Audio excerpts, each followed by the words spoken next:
Hello there, this is Chatterbox, and have you ever heard of this person? Or this person? Or how about these people?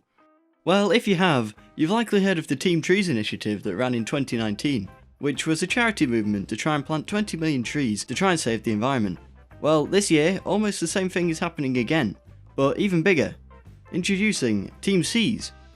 The objective of Team Seas is to try and remove plastic from the oceans. Every day, around 8 million pieces of plastic are dumped into the oceans, and we have little to no control over it. All of this rubbish is endangering wildlife and destroying habitats. This is right where Team Seas comes in. For every $1 donated, Team Seas, in partnership with the Ocean Conservancy and the Ocean Cleanup, will remove £1 of rubbish polluting our oceans, rivers and beaches. So why not do your part? If you have some spare cash, donate it to Team Seas today.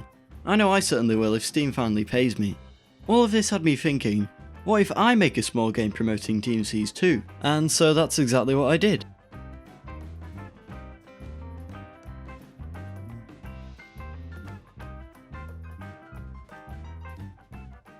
My mind instantly wandered back to my childhood playing Club Penguin, specifically the ice fishing minigame, which I loved. The idea was that you caught fish without hitting rubbish in the ocean, which made you lose. Now, this doesn't really promote Team Seas very well, because it's basically the inverse of their objective, which is exactly where my game idea came from. I would take fishing and invert it. Instead of catching fish and avoiding plastic, you want to remove the plastic from the ocean without harming fish. You get points for removing rubbish, but if you hit any fish, you lose. Now that idea had popped into my head, it was time to get started. I opened Unity, and then I realised that I actually wanted to make some art first. I normally make some super clean vector art, but I felt like changing it up, and so I busted out the drawing tablet. My drawing skills aren't super good, but I thought it'd be funny to have everything looking kinda bad anyway. And so I created the world's highest quality stick art for everything, and then I imported that into Unity. And look at that, beautiful. If I made this in the 15th century, then it would be in an art gallery somewhere. I set up the player and gave them a little script to make them blink happily, because I'm on my half-term break and I have time to spare, and why wouldn't you be happy about removing rubbish from the ocean? Now we needed to set up the fishing rod. To do that, I had a base fishing rod sprite, and I attached a line renderer to the end of it to make it look like a fishing line was attached. I then allowed the user to move the ends of the fishing line, which would be important when we're adding gameplay later. When the end of the line moves, the line renderer will draw a line in between the start of the line and the end. But doing this meant that the line would go through the floor, which, you know, kind of defies the laws of physics, so I had to fix that by adding a janky collider around the playable area for the fishing rod. So yay, a fishing rod that moves, but it's called a fishing rod for a reason, and it ain't doing much fishing, so let's fix that.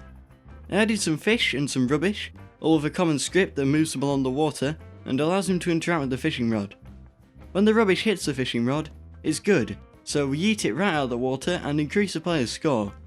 But if we hit a fish, that's bad, and it hurts the fish, and the game's over. Now the game's over, how do we restart it? Well, we need a menu, so I quickly whipped one up, with a button to play and a piece of text that shows you your high score. The last thing we needed was to add some sound. I found some splashing sounds on freesound.com under the Creative Commons 0 license, so I downloaded them, and now I just need to play them when something happens. I tried to import my untested sound library from my new school project, and nothing worked, so I spent an hour trying to make it work, and it still didn't work, so I just gave up and used my old one. Those splashing sound effects were good, but I still needed one for when you hit a fish. It needed to be a really depressed sound, so I strummed my guitar and then told it that its wife cheated on it, which nailed the sound pretty well. So now we have sound effects, I just need to make some music.